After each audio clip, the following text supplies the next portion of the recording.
Olá, gente. Essa aula aqui vai ser a nossa aula inicial, né? Aula 1 do nosso treinamento interno, do nosso projeto de extensão. Aqui a gente pretende apresentar para vocês o que é nosso projeto de extensão, como vai funcionar. Esse treinamento interno, ele vai, como já diz, né? Vai treinar vocês para, caso vocês queiram continuar no projeto, vocês tenham um conhecimento já prévio do que a extensão pretende passar, né? Bom, o nosso projeto de extensão ele se chama Iniciativa de Ensino de Lógica e Microcontroladores para Alunos do Ensino Médio. Esse projeto de extensão ele é orientado pelo professor Rômulo Nunes, do curso de Engenharia de Computação e Elétrica. Meu nome é Heraldo. Temos também o João Gabriel como aluno, professor de vocês, né? Assim como eu. A gente vai estar ministrando aula para vocês, tanto presencial como nessas aulas gravadas. Daqui a pouco eu explico melhor, quando a gente for ler o guia da extensão. O treinamento interno ele vale 16 horas complementares, certificado de 16 horas. Ao final dele você poderá receber esse certificado, né? Também você pode, caso você queira continuar no projeto de extensão, você pode ficar quando for no semestre que vem. Aí realmente vamos iniciar a parte de receber os alunos do ensino médio de Sobral para ministrar para eles as aulas e a questão da lógica e microcontroladores para eles, né? O que vocês vão aprender aqui um pouco no treinamento interno. Bom, vamos primeiro começar introduzindo vocês a questão dos projetos de extensão, né? O que é uma extensão, né, na Universidade Federal do Ceará? Um projeto de extensão. Um projeto de extensão é um projeto que ele vai envolver os alunos, né, da universidade, do curso respectivo, e ele pretende se estender para fora da universidade, trabalhando principalmente com a sociedade no geral, ou um determinado setor da sociedade que é que o projeto pretende atender, né? No nosso caso aqui, a gente é um projeto de extensão que vai atuar junto às escolas do ensino médio de Sobral para ensinar lógica de microcontroladores, né, e eletrônica básica para os alunos do ensino médio dessas escolas, né? A nossa ação, né, esse projeto de extensão, ele visa integrar o aluno com o ambiente do ensino superior, né? Já traz o aluno para o ambiente da universidade,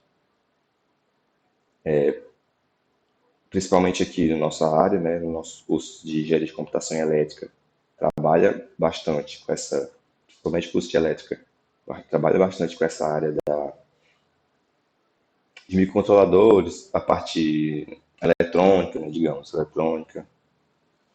E o aluno do ensino médio que vem, ele já tem um vislumbre assim do que virá a ser o curso, e aí ele já pode desenvolver um interesse, né, a adentrar no ensino superior, principalmente aqui no nosso campus de Sobral, dos cursos de Engenharia de Computação Elétrica.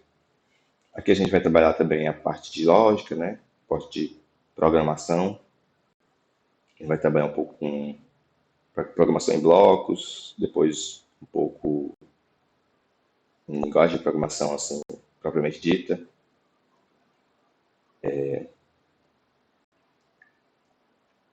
Bom, aqui eu vou mostrar para vocês como realmente, vai se dar a nossa extensão, né, nosso projeto de extensão, nosso treinamento, primeiramente, né? Esse aqui é um guia que foi passado para vocês pelo grupo do WhatsApp. E aí aqui a gente pode conversar um pouco sobre ele para entender melhor como vai funcionar, né? A gente, nosso projeto ele vai ter essa fase, né, do treinamento interno, depois ele vai ter a parte realmente da monitoria do projeto por área, os alunos do ensino médio, né, além de algumas outras atividades. Poderá valer até 80 horas. No caso, quase 80 horas, somando com o treinamento interno, vocês vão ter as 96 horas. Não sei como funciona nas outras instituições, mas aqui no curso de engenharia de computação, por exemplo, que é o meu curso, a gente tem que, nas horas complementares, né, que a gente tem que faz parte do projeto curricular do curso, a gente tem até 96 horas que a gente pode fornecer, né, essas horas complementares, que são destinadas à iniciação à docência. Próximo semestre, para quem quiser continuar no projeto, nós vamos receber os alunos do ensino médio, né, então será uma parte do projeto dedicada à iniciação à docência, né, para quem for continuar no projeto.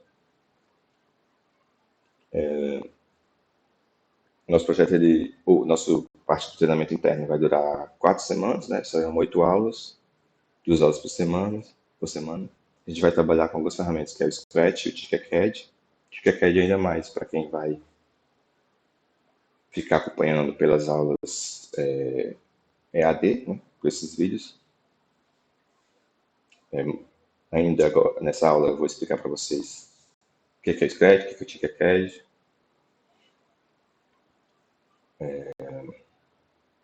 Mais na frente a gente vai trabalhar com Arduino, a gente vai, principalmente para quem vier para as aulas presenciais, vai trabalhar com Arduino assim, na prática mesmo. Aqui a gente pede também que, caso o aluno tenha um material próprio, como Arduino, notebook, protoboard, os componentes eletrônicos, que a gente vai apresentar para vocês no decorrer do curso e vocês vão ver que vai precisar. A gente vai usar muito nas nossas práticas.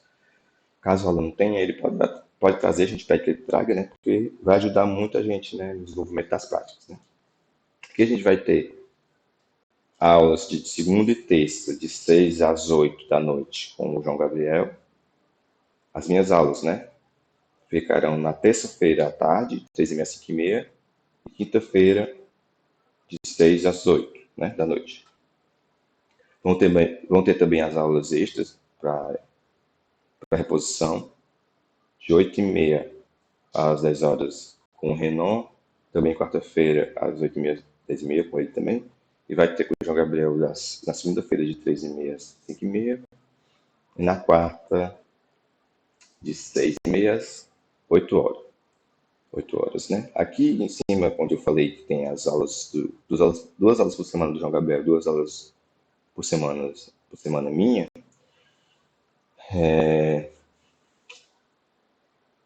na segunda-feira, nas aulas do João Gabriel, funciona assim, na segunda-feira é aula 1, na terça-feira é aula 2, segunda-feira. No final de semana vai ser aula 3, aula 4. As minhas também vai ser assim. A mesma aula que ele vai dar na segunda e terça, eu vou dar na terça e quinta. Então, minha aula 1 vai ser terça e a aula 2 na quinta. Então, quem faltar na aula de segunda, não puder ir na aula de segunda de 6 às 8 e quiser ir na de terça de 1h30 às 3, assim, 3h30 às 5h30, pode ir, né? Que são as 2 aulas são a aula 1. E também quem não puder ir na terça à noite, poderá ir na quinta à noite. Porque as 2 aulas são as aulas 2. O que não é legal, que não é bom fazer, que não deve fazer, é vir na segunda e querer vir na terça, vir na segunda de noite e querer vir na terça de tarde. Porque vai ser a mesma aula, vai ser. Se você vier, vai estar assistindo a aula 1 2 vezes. Ou se você vier na terça e depois querer terça-noite e vir na quinta-noite, também não é considerado. Se você faltar a aula 1 de um dia, você pode vir na aula 1 do outro dia, né, do outro professor, ou da aula 2 e vir na aula 2 do outro, né? Não fica restrito a você ficar somente com o João Gabriel, somente comigo, nas aulas não. Mas tem que seguir essa regrinha aí para não ter. Porque fica sem sentido, né? Você assistir a mesma aula duas vezes, né? E aí você vai estar perdendo a aula 2. Por exemplo, se você assistir a aula 1 duas vezes, você está perdendo a aula 2. A não ser que você venha de novo, 3 vezes por semana, para a aula 2, para contabilizar a aula 2. A questão das nossas aulas EAD, né? Que são os vídeos ou encontros simultâneos. Nós vamos lançar para vocês, ou vai acontecer até às 4 horas da tarde do sábado ou 4 horas da tarde do domingo, né?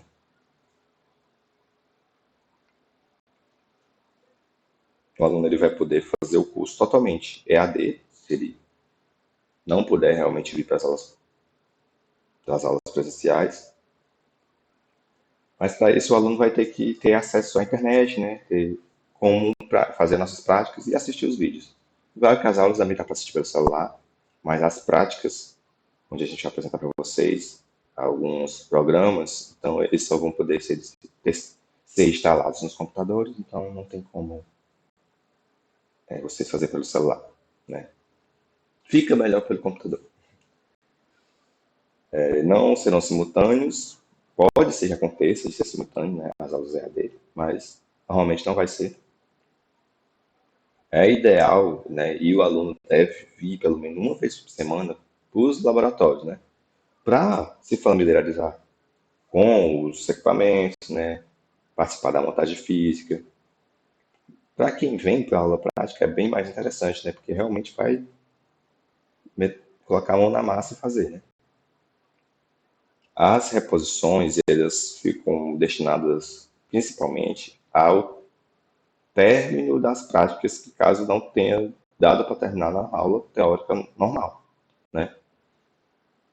Se você não teve tempo de terminar, você pode vir para terminar e contabilizar a sua frequência.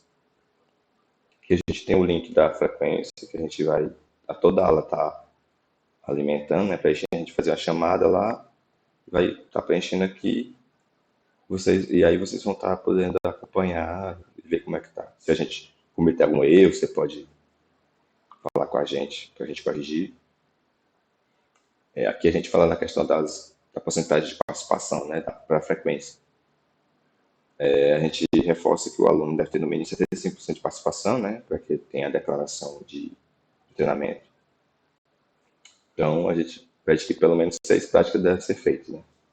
Aí pode ser tanto práticas presenciais como EAD.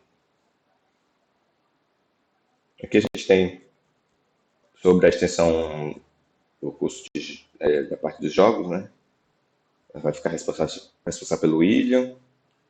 Ele vai entrar em contato com vocês, ou já entrou, não sei, e falar para vocês como é que vai funcionar realmente.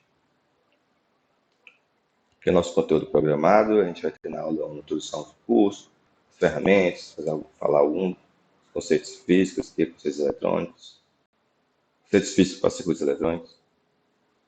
Aula 2 a gente vai trabalhar a eletrônica aplicada, vai mostrar para vocês os componentes, né, de um circuito eletrônico, como que monta. Aqui a gente vai, na aula 3 a gente vai dar a introdução ao Arduino, né, que é um microcontrolador. Introdução ao C++, porque a programação do Arduino é principalmente em C, né, em C, na verdade. A gente vai fazer alguns programinhas, como piscar LED, trabalhar com buzzers, fazer semáforo. A gente também vai...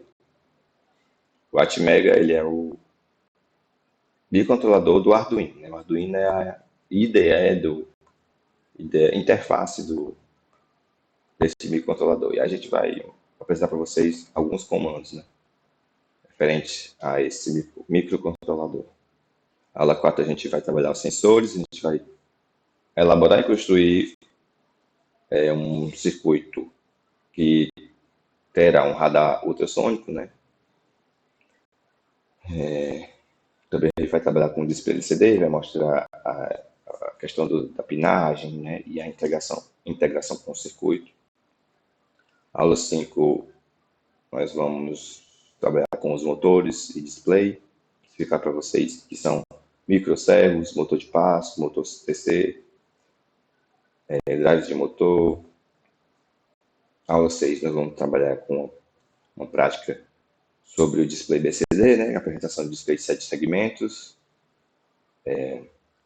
configuração desse display, a gente vai mostrar a questão dos displays anodos e catodos, a gente vai fazer algumas práticas, né, para mostrar com o display alguns valores numéricos, trabalhar com a questão de valores aleatórios, números consecutivos, decremento, incremento, reset e interrupções.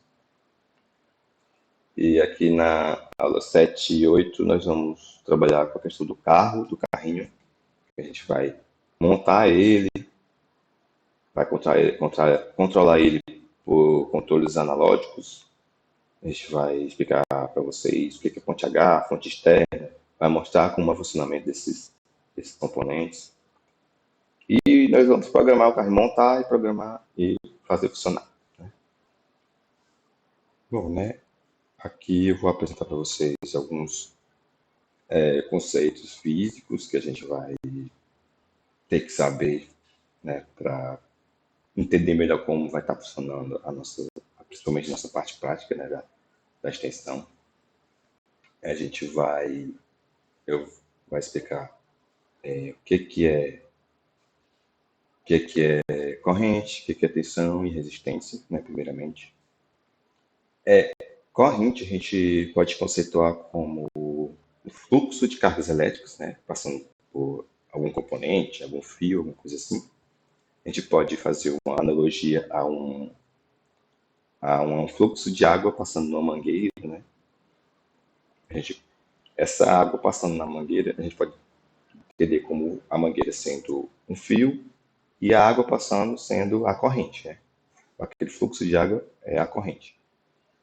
Se a gente tem essa água passando nessa mangueira, né, e ela não está parada, ela não está passando, a gente está tendo uma falta de tensão, que no caso a tensão vai ser aquela força, aquilo que vai fazer com que a corrente passe, é o que vai empurrar aquele fluxo de corrente, né? Fazendo alusão, a tensão também pode ser chamada de diferença de potencial, né? E fazendo alusão à mangueira que eu falei, né, com a água passando, se a gente pega uma ponta da mangueira e deixa mais embaixo, pega a outra ponta e coloca mais para cima, a gente vai ver que esse fluxo de água vai começar a se movimentar por causa da força da gravidade, né? Essa diferença de altura das pontas da mangueira, a gente pode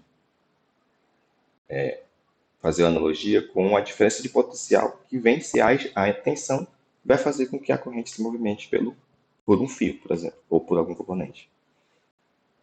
Já a resistência, a gente vai ter que a resistência é meio que um impedimento que a corrente vai sofrer de passar por determinado lugar, por determinado componente ou fio, por exemplo. Tudo tem resistência, né? Só que existem resistências mais altas e resistências mais baixas. No caso da mangueira, se tiver alguma coisa dentro da mangueira obstruindo a passagem da água, mesmo que não seja por completo, isso ali já vai ser um tipo de resistência. Vai estar limitando um pouco a corrente, né? E a gente tem também a relação entre corrente, tensão e resistência. A gente vai ter que a corrente ela é diretamente proporcional à tensão, mas inversamente proporcional à resistência, né? Então, quanto mais tensão se tem, quanto maior o valor de diferença potencial, maior vai ser a corrente, maior vai ser o fluxo de cargas elétricas. Porém, a resistência incluída nesse sistema vai fazer com que a corrente diminua. Se a tensão aumenta e a resistência não aumenta, a corrente também vai aumentar, porque vai ter uma proporção, né, controlada.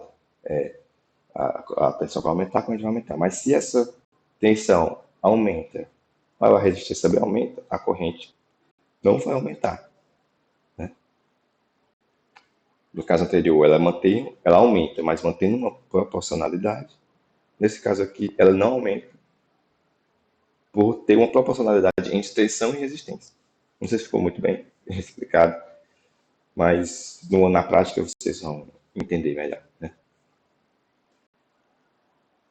Bom, agora eu vou mostrar para vocês o TicketCAD, né? O TicketCAD é uma ferramenta que a gente tem, ferramenta online, onde a gente vai trabalhar com componentes, né? A gente tem disponível a protoboard, a gente tem LEDs, botões, resistores, capacitores, displays, tudo para a gente trabalhar de forma online, né? Caso é muito importante para quem não tem acesso aos componentes físicos. Vai ser ideal para quem vai assistir às aulas, né, à distância, assistir às videoaulas. Eu vou mostrar para vocês aqui como é que ele funciona. Essa aqui é a tela inicial dele, né? Aí você pode criar o seu projeto, né? O projeto 3D, a gente não trabalha com isso aqui não, trabalha com a questão dos circuitos. Aí tá aqui, aí você pode, tá aqui uma placa de ensaio, né, que é a protoboard. Você arrasta para cá, pode fazer as ligações, sim. E os outros componentes só arrastar, que você pode clicar aqui, iniciar a simulação. Quando a gente for usar Arduino, né, e tiver aqui com Arduino, por exemplo, tá aqui, né,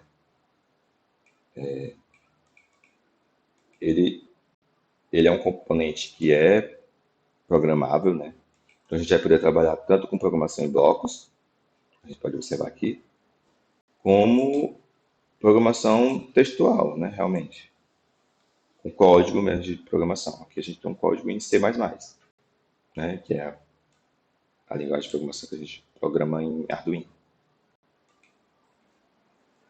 A gente mais na frente vai explicar para vocês como esses códigos, né, o que cada comando aqui realiza. Então, como eu mostrei para vocês, a gente vai trabalhar com programação, né? Sim.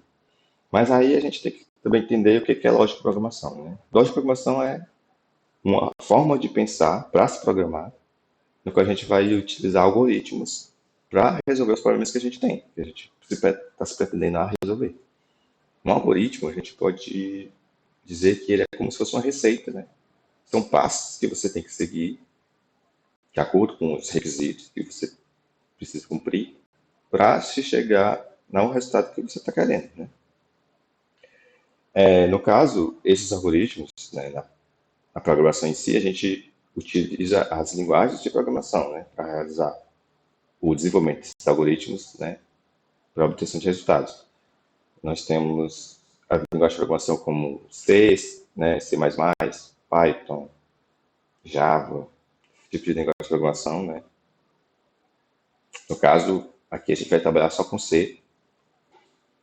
A questão de programação em blocos, ela é, digamos, mais ilustrativa,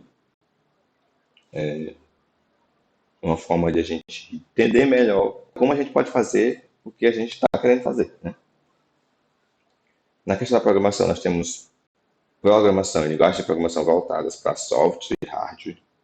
No caso, software são aquelas que eu falei, que é C, né, Java, Python, tem outras, né, JavaScript, esse tipo de coisa para programar software.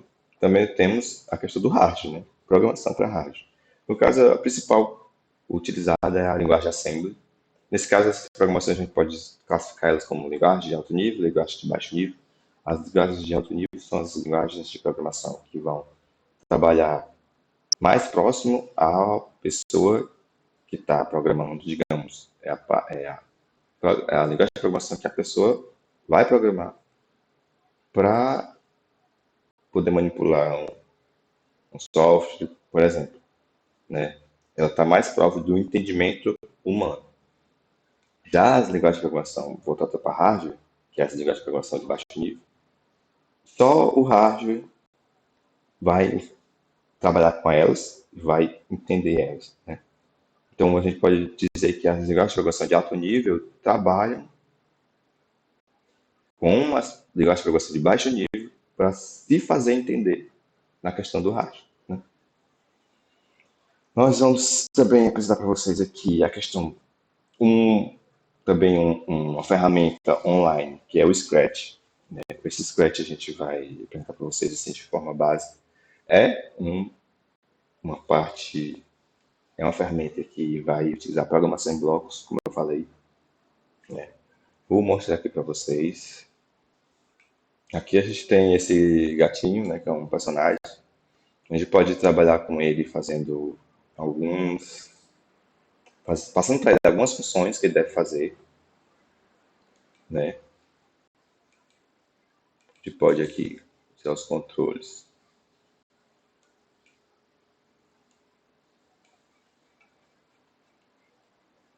A gente pode colocar um evento. Aqui nós temos eventos, né? Temos questão da aparência, trabalhar com movimento, controle, sensores, operadores. Então aqui a gente pode perguntar para ele se mover, né? Quando eu clicar na bandeirinha, vai se mover 10 passos. Aí, ó, moveu, foi pouco. 50. Ó, né? A gente pode também colocar ele para mover para determinadas posições. X e Y são as coordenadas, né? X a gente conversiona como horizontal e Y vertical, né?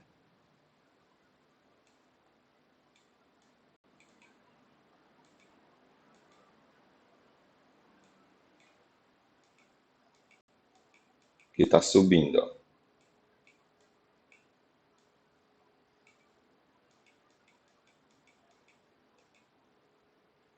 Aqui, ó, por exemplo. Vou adicionar um arquivo aqui para vocês verem.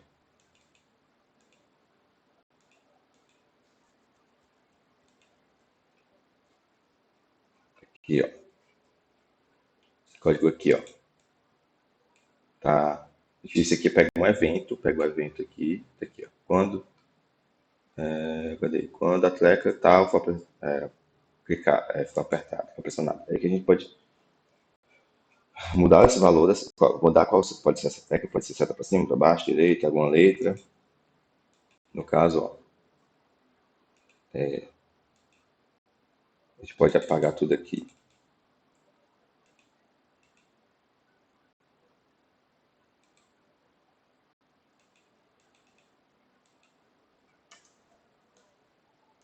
Ó, aqui ele está indo para a posição 00, que é o centro. Ele vai usar a caneta, ele vai se mover para cima, para esquerda, para baixo, para a esquerda, para a direita, e depois vai pensar por 2 segundos, vai ter tipo um delay, e vai mostrar que está apagando, aí após isso, esses 2 segundos, ele vai apagar o desenho que ele fez, né? Ó, apagou, entendeu? Fica aqui, mostra aqui. Vocês criam a conta de vocês para salvar. Pode também colocar aqui para botar outro tipo de tecla, fazer condições aqui, ó. Ele vai perguntar: quanto é 5 vezes 5? Aí, se você bota 25, né, ele vai dar. Você dá Enter. Ah, não está fazendo nada, né? Vou só colocar aqui.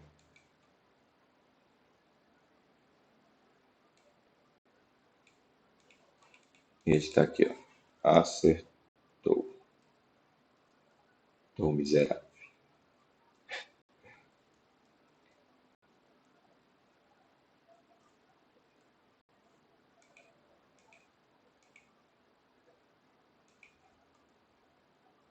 25. Ele fala, acertou, miserável.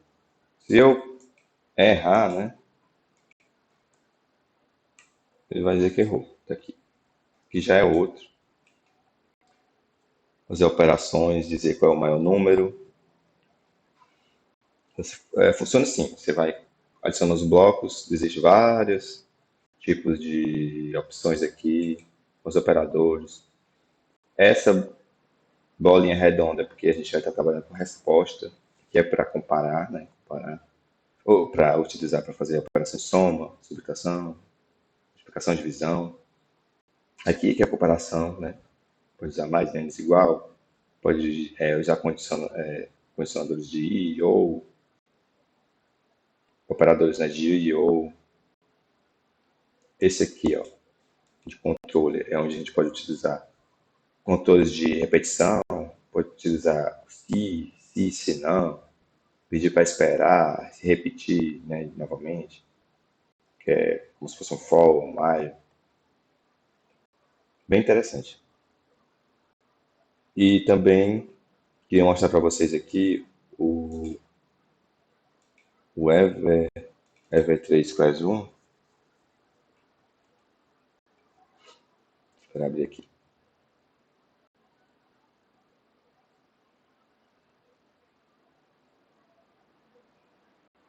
É onde a gente vai poder programar os componentes de Lego. A gente pode, mais na frente vocês vão ter contato com isso aqui, pode adicionar um projeto, e aí funciona bem semelhante, igual ao, ao Scratch, né? Também é uma programação de blocos, você pode ir selecionando aqui, montando o seu algoritmo, depois observando se está dando a resposta correta ou não, né? E aí aqui no final eu queria passar para vocês umas atividades.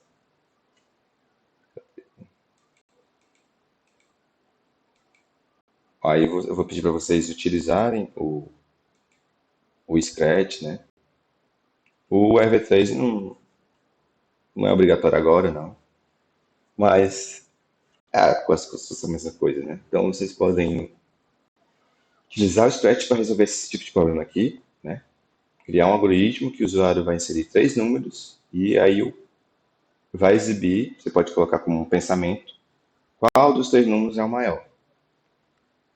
O outro você vai desenvolver um algoritmo onde o usuário vai inserir um valor inteiro, né?